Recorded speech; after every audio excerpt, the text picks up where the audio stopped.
রণনীতিতে ভুল বদল, একদিনেই ইসরায়েলকে গুঁড়িয়ে দিতে পারে ইরান, বলছে পশ্চিমা বিশেষজ্ঞরা। মাত্র একদিনেই ইসরায়েলকে মাটির সঙ্গে মিশিয়ে দিতে পারে ইরান, এমনটাই মনে করছেন পশ্চিমা সামরিক বিশেষজ্ঞরা। 12 দিনের এক সংক্ষিপ্ত যুদ্ধে তেহরানের ক্ষেপণাস্ত্রের ক্ষমতা দেখার পর বিশ্বজুড়ে শুরু হয় নতুন বিশ্লেষণ। সামরিক বিশেষজ্ঞদের মতে আয়রন ডোমকে ফাঁকি দিয়ে ইসরায়েলি ভূখণ্ডে ইরানের আঘাত ছিল এক নজিরবিহীন নিরাপত্তা দুঃস্বপ্ন।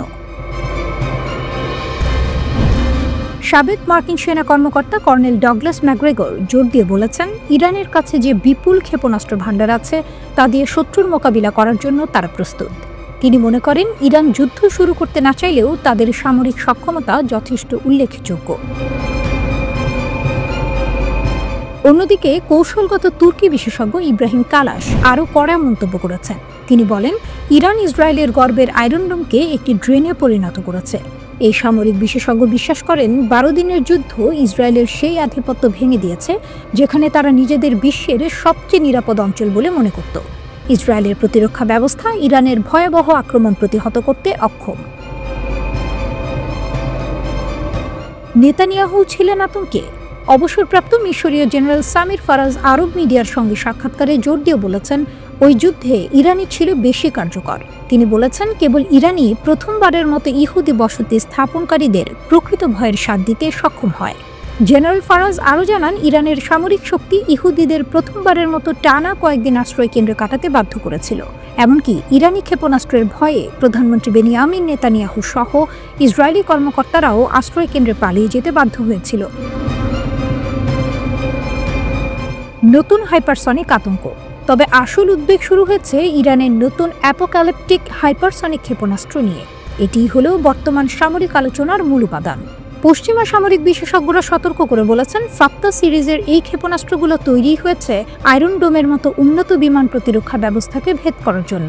মার্কিন ম্যাগাজিন ন্যাশনাল ইন্টারেস্ট স্বীকার করেছে, ইরানি ক্ষেপণাস্ত্র হুমকি মোকাবিলায় যুক্তরাষ্ট্র ও ইসরায়েল এখনও অনেক পিছিয়ে। ম্যাগাজিনটি আরও স্বীকার করে যে এই নতুন অস্ত্রগুলোর বিরুদ্ধে ইসরায়েল বা যুক্তরাষ্ট্রের কাছে কোনো বাস্তব প্রতিরক্ষা ব্যবস্থা নেই, কারণ আয়রন ডোম হাইপারসনিক নয়, বরং ধীরগতির ক্ষেপণাস্ত্রের জন্য ডিজাইন করা হয়েছে। ইরানি ক্ষেপণাস্ত্র দ্বারা অধিকৃত অঞ্চলে ব্যাপক ক্ষয়ক্ষতি এবং হতাহত হয়েছে, যা ইসরায়েলি কর্মকর্তাদের উদ্বেগ বাড়িয়েছে। ইরান অতীতে তার সামরিক সক্ষমতার প্রমাণ দিয়েছে। শহীদ জেনারেল কাসেম সোলাইমানিকে হত্যার জবাবে দেশটি ইরাকের আইন আল আসাদ ঘাঁটিতে হামলা চালিয়েছিল। পশ্চিমা বিশ্লেষকরা সতর্ক করে বলছেন, ইরান পূর্ণমাত্রার আক্রমণে ইসরায়েলের ডিমোনো পারমাণবিক চুল্লি বা হাইফা বন্দরের মতো গুরুত্বপূর্ণ সম্পদ লক্ষ্যবস্তু করতে পারে। সামরিক ভারসাম্য বদলে গেছে। ইরান যেন যুদ্ধংদেহী এক ঘোষণা দিচ্ছে, অজেয় প্রাচীর ভেঙে দেব, প্রতিরোধ মানে না সে ভয়। মধ্যপ্রাচ্যে এখনও ক্ষমতার খেলা। এই আতঙ্ক কতদূর গড়ায় সেটাই দেখার অপেক্ষা।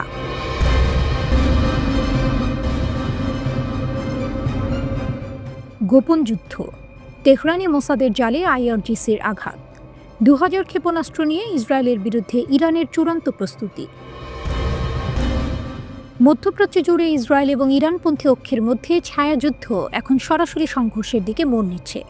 ইয়েমেনের হুথিদের পর এবার ইরানের elite Islamic revolutionary guard corps IRGC তেহরানের অভ্যন্তরে মোসাদ সমর্থিত এক বিশাল গুপ্তচর নেটওয়ার্ক ভেঙে দেওয়ার দাবি করেছে।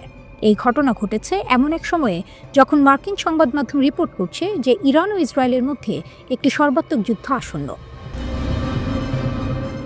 ডাচ গার্লের আড়ালে মোসাদের গুপ্তচর। আইআরজিসি ইন্টেলিজেন্স ইউনিট এক রোমহর্ষক অভিযানের মাধ্যমে ব্যাকডোর নামে পরিচিত একটি হ্যাকিং গ্রুপের নেতাকে গ্রেফতার করার দাবি করেছে। এই নেতা অনলাইনে ডাচ মেয়ে নামক এক ভুয়া পরিচয়ের আড়ালে কাজ করত, যেখানে মহিলাদের সমস্যা নিয়ে আলোচনা করা হতো। প্রাথমিক জিজ্ঞাসাবাদে জানা গেছে, এই তরুণী ইরানি ব্যক্তিটি মূলত ক্রিপ্টোকারেন্সির মাধ্যমে অর্থ উপার্জন করার লোভে পড়ে মোসাদের নেটওয়ার্ককে ইরানি নিরাপত্তা সংক্রান্ত গোপন তথ্য সরবরাহ করত। এই হ্যাকিং গ্রুপটির নাম এসেছিল 2022 সালে, যখন তারা তথাকথিত ইরানি নৈতিকতা পুলিশ কর্মকর্তাদের তথ্য ফাঁস করে খ্যাতি অর্জন করেছিল। আইআরজিসির তদন্তে আরও চাঞ্চল্যকর তথ্য উঠে এসেছে।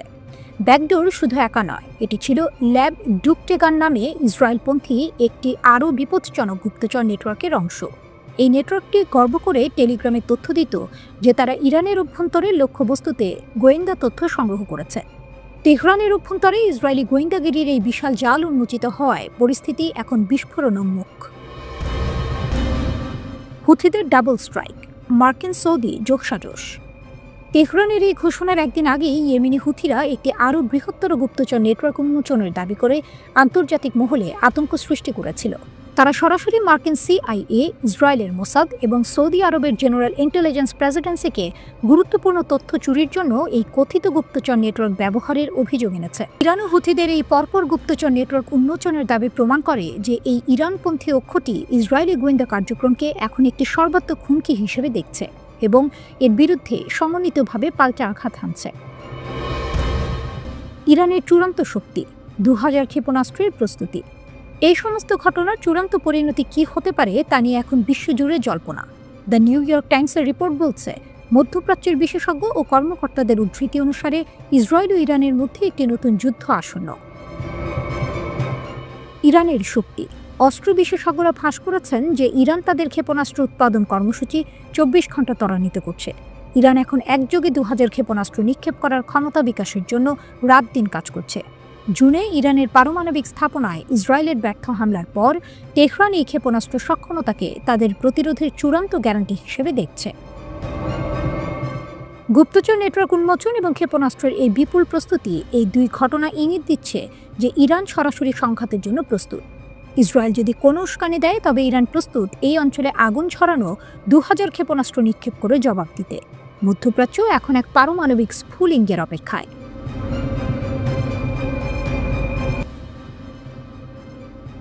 ইসরায়েল, যদি তুমি না করো, গাজায় স্ফুলিঙ্গ পড়লেই লোহিত সাগরে হুথিদের মহাপ্রলয়, সর্বাত্মক যুদ্ধের চূড়ান্ত হুমকি। গাজায় কষ্টার্জিত কিন্তু অত্যন্ত ভঙ্গুর যুদ্ধবিরতি যে কোনো মুহূর্তে ভেঙে পড়ার আশঙ্কায় বিশ্ববাসী আতঙ্কিত। আর এই চরম উত্তেজনার মাঝে ইরান সমর্থিত ইয়েমেনের হুথি বিদ্রোহী গোষ্ঠী ইসরায়েলকে দিয়েছে এক চূড়ান্ত এবং ভয়ঙ্কর হুঁশিয়ারি। যদি গাজায় যুদ্ধ আবারও শুরু হয় তবে তারা সর্বাত্মক সামরিক অভিযান নিয়ে যুদ্ধক্ষেত্রে ফিরতে প্রস্তুত। হুথিদের প্রধানের কড়া বার্তা, ফিরে যাব যুদ্ধক্ষেত্রে। হুথিদের সামরিক বাহিনীর প্রধান কর্মী ব্রিগেডিয়ার জেনারেল ইউসুফ আল মাদানি ইসরায়েলের প্রতি সরাসরি ডু অর ডাই এর বার্তা দিয়েছেন। আল কাসাম ব্রিগেডের যোদ্ধাদের উদ্দেশ্যে তার হুঁশিয়ারি সামরিক মহলে তোলপাড় ফেলেছে।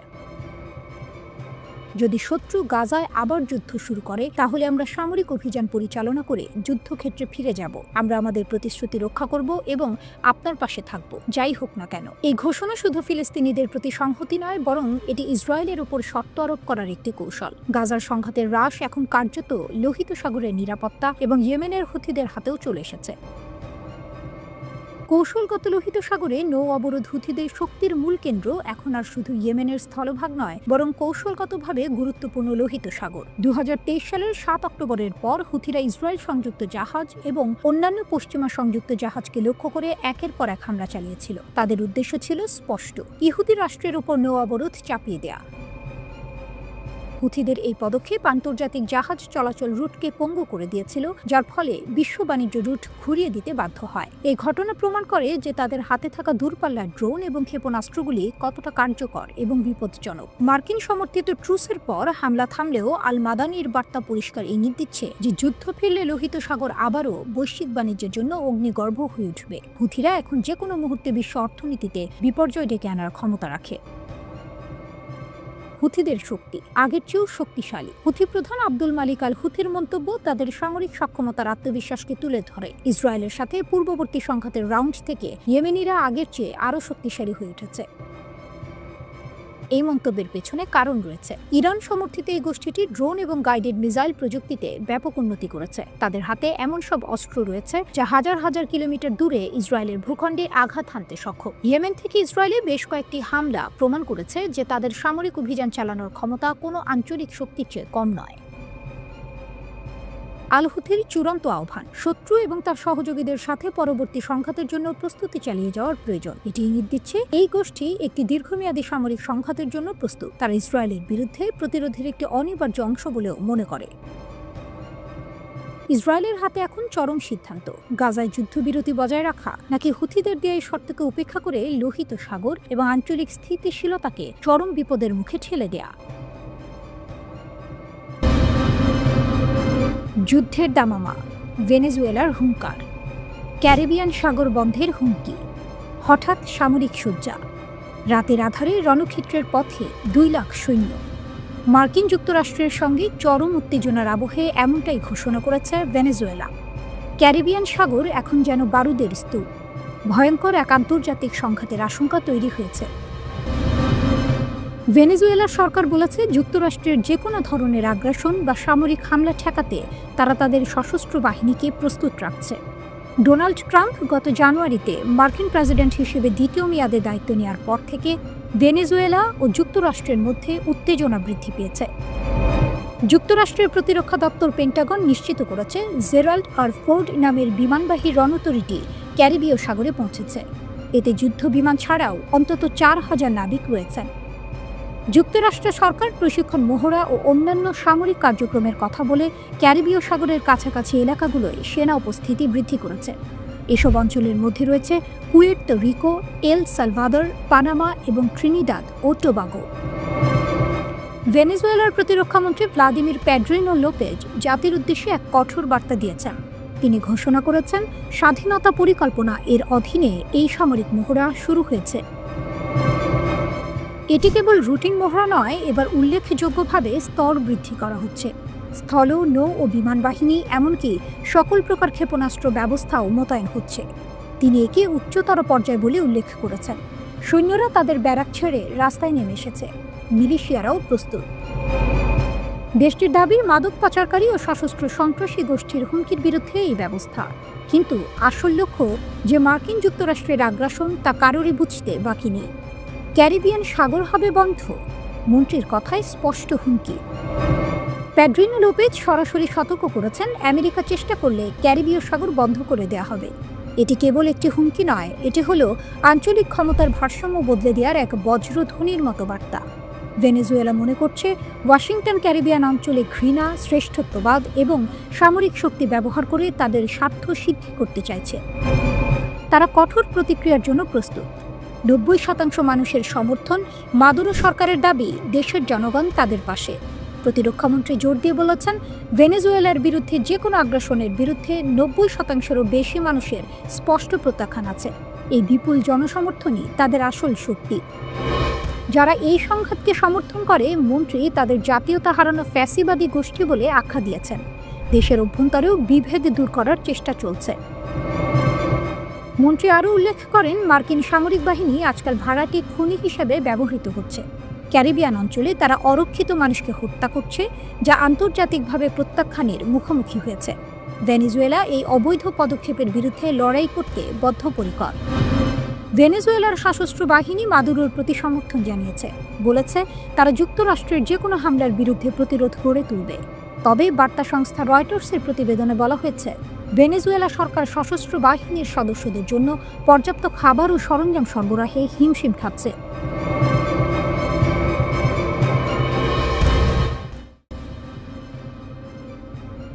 ইউক্রেনের জ্বালানি অবকাঠামো লক্ষ্য করে রাশিয়া আবারও এক ব্যাপক ক্ষেপণাস্ত্র ও ড্রোন হামলা চালিয়েছে। এই হামলা প্রমাণ করে রাশিয়া এই আসন্ন শীতে ইউক্রেনকে এক অন্ধকার ও শীতল চ্যালেঞ্জের মুখে ফেলতে প্রস্তুত। জ্বালানি মন্ত্রী সুইতলানা গ্রিনচুক দৃঢ়তার সঙ্গে বলেছেন, মস্কো চেয়েছিল ইউক্রেনে এই শীতকাল যেন হালকা ও উত্তপ্ত না হয়। রাশিয়ার আক্রমণের প্রধান লক্ষ্য ছিল ইউক্রেনের মূল জ্বালানি সুবিধাগুলি। এই হামলায় কয়েকটি গুরুত্বপূর্ণ বিদ্যুৎ কেন্দ্রে আঘাত এনেছে, যার ফলস্বরূপ দেশ জুড়ে জরুরি ব্ল্যাকআউট কার্যকর করা হয়েছে। কিয়েভে অগ্নিকাণ্ড। রাজধানী কিয়েভে ভোর 4:30 বিস্ফোরণের শব্দ শোনা যায়। শহরের মেয়র ভিটালি ক্লিটস্কো নিশ্চিত করেছেন যে পেচেরস্কিতে ড্রোন ধ্বংসাবশেষ পড়ার পর বিশাল অগ্নিকাণ্ড ঘটে। বহুতল ভবন ধস। আরও রোমহর্ষক ঘটনা ঘটে দিনিপ্র শহরে। সেখানে একটি রুশ ড্রোন একটি বহুতল ভবন ধ্বংস করে দেয়। এই হামলায় অন্তত 7 জন আহত হয়েছেন। হামলার মাত্রা এত ব্যাপক ছিল যে ইউক্রেনের মধ্য ও পূর্ব অঞ্চলের পাশাপাশি কৃষ্ণ সাগর তীরবর্তী ওডেসা অঞ্চলও রেহাই পায়নি। আঞ্চলিক গভর্নর ওলেগ কিপার একটি জ্বালানি সুবিধার ক্ষতি নিশ্চিত করেছেন।